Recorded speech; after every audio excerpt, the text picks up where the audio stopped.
who's alongside, and Coach, opening remarks on the ballgame. Not a good one, obviously. I think we've been in a little funk, and as I just told our team, I can deal with the Harvard game. They're a really good club. Same area is obviously a very good club that knows how to win. But tonight was a bad effort, and I don't think it's a lack of caring. I think it's just a lack of execution, and we have to just play better, bottom line.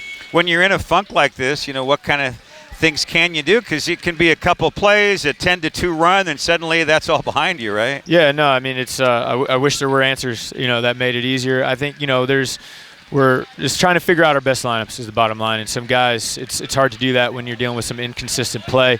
And, it's on us as coaches to figure out the best way to solve that problem. And we have to do a better job of putting them in position to be successful and to have the confidence that they need to play well. And one thing we've seen since league play had started, some of the scores earlier indicated that, more games in the 60s. Baskets are hard to come by sometimes in league games because teams know each other so well. Would you agree? Yeah, definitely. I think there's a lot of that, and that's why the execution's so important. And when you turn the ball over 19 times or whatever it was tonight, you're not giving yourself a realistic chance to win. And like we discussed going into this game, this is a much improved club. This isn't the same Portland over the last couple of years.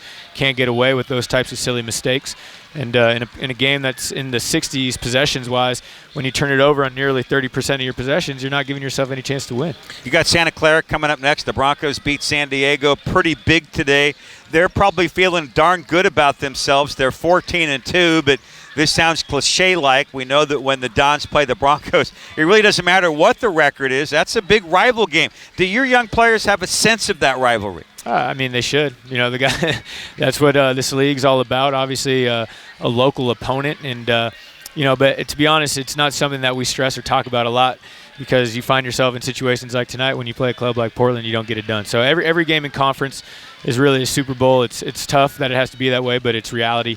And we just got to find a way to regroup and get ourselves back on track going into that game on Thursday. How will the schedule lay out for your team practice-wise as you get ready for the Broncos? It's tough to say. Obviously we'll travel back tomorrow, take the day off, and then on Monday we'll have to take a look at how our club is, how our health is, and decide if we want to practice hard Monday or take more of a film, individual workout type day leading into Tuesday when we'll practice pretty hard. But we just got to get back right. That's just the bottom line. All right, Coach. Appreciate the post-game visit. Yep. Thanks, Pat. All right, USF